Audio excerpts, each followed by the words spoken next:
దేవునికే మహిమ కలుగునుగాక. మరి అన్యజనులైన భారతదేశ స్త్రీలందరికీ నా హృదయపూర్వకంగా వందనాలు చెల్లించుకుంటున్నాను. ఎందుకంటే భారతదేశం నా మాతృభూమి. మరి భారతీయులందరూ సహోదరులు, మరి సహోదరి మనులు అని చెప్పుకుంటున్న స్త్రీలకు, పురుషులకు నేను ఒక మాట చెప్పాలని మీ ముందుకు వచ్చి ఉన్నాను. దేవునికి మహిమ కలుగునుగాక.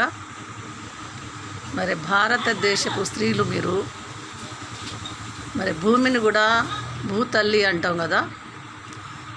మరి మిమ్మల్ని చూసి భారత మాత మీ మాటలను చూసి చాలా చప్పట్లు కొడుతుంది. మరి భూతల్లి కూడా నేను ఇలాంటి స్త్రీలను కన్నానే, నా మీద ఇలాంటి ఆడవాళ్ళు పుట్టినందుకు నేను చాలా సంతోషిస్తున్నానని మరి భూమి కూడా మీ విషయంలో చప్పట్లు కొడుతుంది మీరు అంటున్న మాటలకు కదండి. భారత వనితా మనులకు నేను చెప్తున్నా, భారత వనితా మనులకు, భారత మాత, భారతదేశాన్ని భారత మాత అంటాం కదా, అలాంటి మాతలందరికీ నేను ఒకటే విన్నపం చెప్పుకుంటున్నాను. దయచేసి మీరు ఎవరెవరైతే ఇప్పుడు క్రైస్తవుల మీద కానీ మరి మల్లెపూల మీద కానీ మాట్లాడుతున్న స్త్రీలందరికీ నేను ఒకటే చెప్పాలనుకుంటున్నానండి. నేను పెద్ద జ్ఞానవంతురాలిని కాను, మీరు చాలా జ్ఞానవంతులు, చాలా తెలివిగలలు, చాలా నీతిమంతులు, చాలా పవిత్రులు. మీ నోటిలో ఒక్క బూతు కూడా రాదు. దేవునికే మహిమ కలుగునుగాక. మీ నోరు ఎంత మంచిదంటే చాలా పవిత్రమైంది. హల్లెలూయా. అసలు బూతులు అంటే మీకు తెలియదు కదా.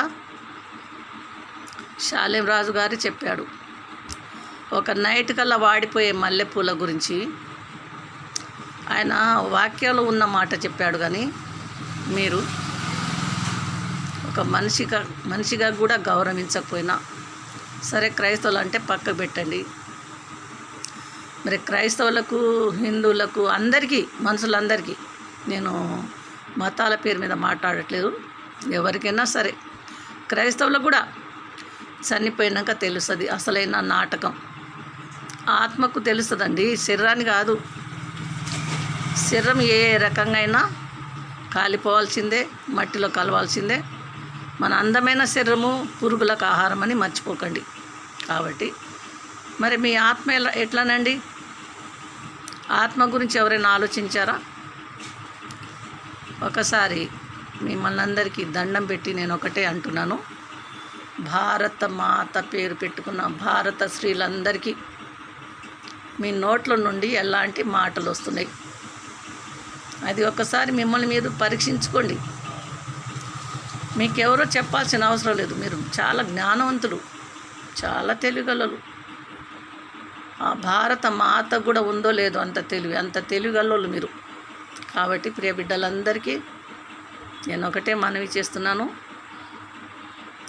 అన్నం తింటున్నామండి మనం, 5 ఏళ్ళు పెట్టి చక్కని అన్నం తింటున్నాం నోటితో.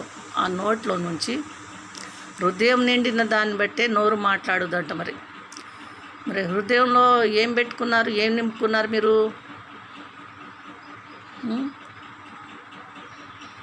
చెప్పుతో కొడతారా? వెదవనా? ఒరై ఇవే నేర్పించారా మీ తల్లిదండ్రులు మీకు? మీ స్కూల్లో ఇవే నేర్పించారా? ప్రతిజ్ఞ చేస్తారుగా స్కూల్లో.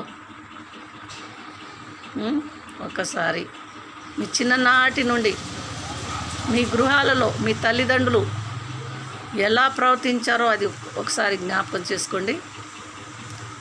అవును, కానీ ఒక విషయం చెప్తాను. మనం అపార్థం చేసుకోవాలంటే మనం మాట్లాడే పొద్దున్న లేచి నుంచి మాట్లాడే ప్రతి మాట చాలా తప్పులు ఉంటాయండి.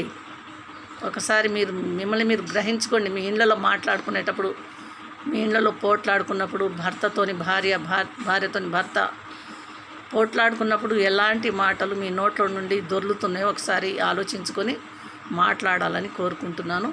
మాకైతే ఎవరి మీద ద్వేషాలు లేవండి, అందరిని ప్రేమిస్తాం. అని ఊసినా తుడుచుకుంటాం. ఎందుకంటే మేము నమ్మిన దేవుడు మాకు అదే నేర్పాడు.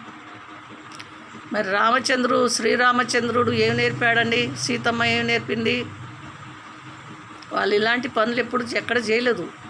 వాళ్ళ తల్లిదండ్రుల మాట విని అరణ్యానికి పోయిండు శ్రీరామచంద్రుడు. భర్త మాట విన్నది సీతమ్మ తల్లి కదా. కనీసం మీ గ్రంథాలైనా దగ్గర పెట్టుకుంటుర్రా మీరు? ఆ గ్రంథాలలో ఏముందో చదువుతున్నారా కదా? లేదు కదా. మేమైతే మా గ్రంథాలు, పరిశుద్ధ గ్రంథం మా దగ్గరే ఉంటుంది. క్రైస్తవులు అన్నోళ్ళు అంటే అందరికీ అనట్లేదండి, క్రైస్తవులలో కూడా అందరూ నీతిగా నిజాయితీగా ఉన్నారని నేను చెప్పట్లే. అందులో పనికి మాలిన వాళ్ళు కూడా ఉన్నారు. ఆమేన్.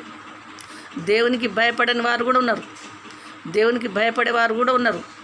కాబట్టి ప్రియ బిడ్డలకి నేను ఒకటే మనవి చేసుకుంటున్నాను, దయచేసి మన నోటి నుండి ఒక మాట బయటికి వచ్చిందంటే కాలు జారితే సరి చేసుకుంటాం, కానీ నోరు జారితే సరి చేసుకోలేమంట. కాబట్టి షాలేం రాజు గారు అన్న మాటలు ఏం తప్పు ఉందో నాకు తెలియదు.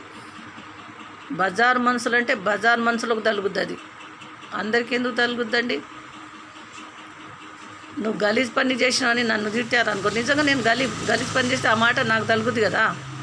అవును, నేను తప్పు చేసిన, అందుకనే నాకు ఈ మాట అన్నది ఉంటుంది. నాకు రోషం ఎందుకు వస్తుందండి? అదే నేను తప్పు చెప్పితే నా నోరు పట్టుకొని చెప్పిన అనుకో, నువ్వు ఈ పని చేసినావు అన్నారు అనుకో, ఎప్పుడు చేసినావని, ఏమిరా అని కూడాను ఎప్పుడు చేసినావయ్యా అని అడుగుతా. కాబట్టి ప్రియ బిడ్డలకు నేను ఒకటి మనవి చేసుకుంటున్నాను, దయచేసి ఆపేయండి, వద్దు. మన పిల్లలకు తలుగుద్దండి శాపాలు. దైవజనుల మీద మనం ఏమనొద్దు, తప్పు. ఆయన ఎలాగైనా ఉండని, దేవుడు శిక్షిస్తాడు.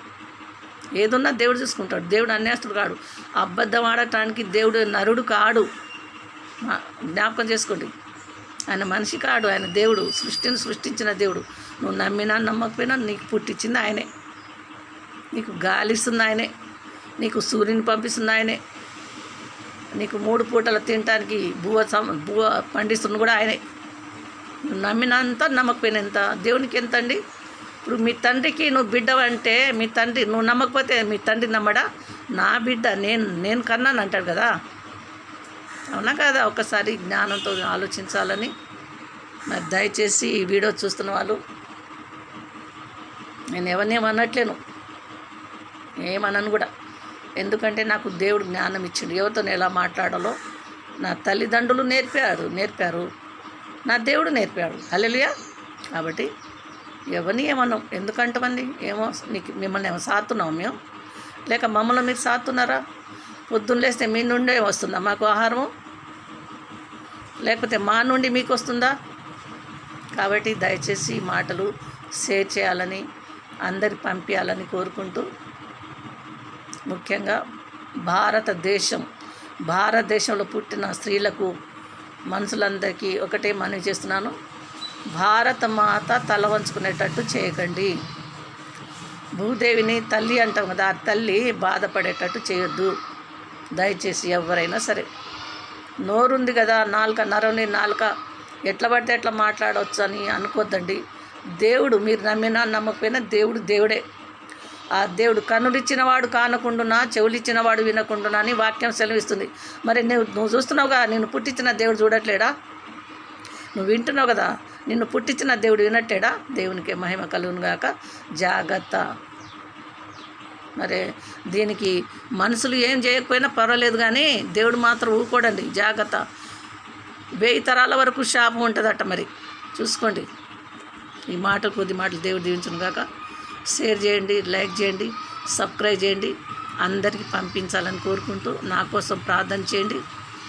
దయచేసి నోటిని అదుపులో పెట్టుకోవాలని ప్రతి ఒక్కరికి నేను హృదయపూర్వకంగా కోరుకుంటూ, మన మాట అవునంటే అవును, కాదంటే కాదని ఉండాలని వాక్యం చెప్తుంది. కాబట్టి మరి ప్రియ బిడ్డలందరూ కూడా, క్రైస్తవులందరూ కూడా వాక్యంలో ఉన్నదే మాట్లాడండి. అది కూడా సమయం ఉంది, ఆ సమయంలో మాట్లాడండి.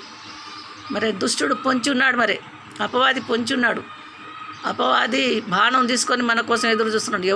ఎవరి ద్వారా మరి క్రైస్తవులకు ఇబ్బంది పెట్టాలని వాడు చూస్తున్నాడు. అది మనకు తెలుసు. కాబట్టి ప్రియ క్రైస్తవులందరికీ దండం పెట్టి చెప్తున్నాను, దయచేసి జాగ్రత్తగా మాట్లాడండి.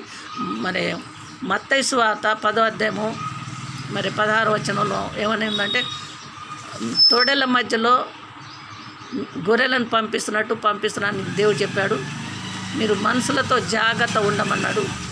ఎవరితో ఉండమన్నాడు? జంతువులతో కాదు, మనుషులతో జాగ్రత్త ఉండమని ఈ వాక్యం సెలవిస్తుంది. కాబట్టి ప్రియ బిడ్డలందరికీ నేను ఒకటి మనవి చేస్తున్నాను, దయచేసి మనం దేవునికి ఇష్టంగా ఉందాం, దేవుని వాక్యాలు చదువుతూ దేవుని ప్రార్థన చేద్దాం. మన మీద కోపపడే వారందరి కొరకు ప్రార్థన చేద్దామండి. వాళ్ళు పాపం వాళ్ళకి తెలియదు, వాళ్ళు రేపు చచ్చిపోతే నరకంలో పోయి కాలుతూ ఉంటారు. అలాగా మన దేవుడు అలా చేయాలని దేవునికి లేదు, అందరికి ప్రేమిస్తున్నాడు. కాబట్టి అందరి కోసం, సర్వ మానవాళి కోసం ఆయన ప్రాణం పెట్టి రక్తం కార్చారు. కాబట్టి అది వాళ్ళకి తెలియదు, మనకు తెలుసు. కాబట్టి దయచేసి ప్రియ బిడ్డలందరికీ నేను మనవి చేస్తున్న ఒకటి, అందరి కోసం ప్రార్థన చేయండి. ఏం కాదు, శాలిం రాజు గారికి ఏం కాదండి, ఏమైంది? దేవుడు తోడై ఉన్నాడు ఆయనకు. కాబట్టి దయచేసి శాలిం రాజు గారు వారి సంఘం కోసం ప్రార్థన చేద్దాం.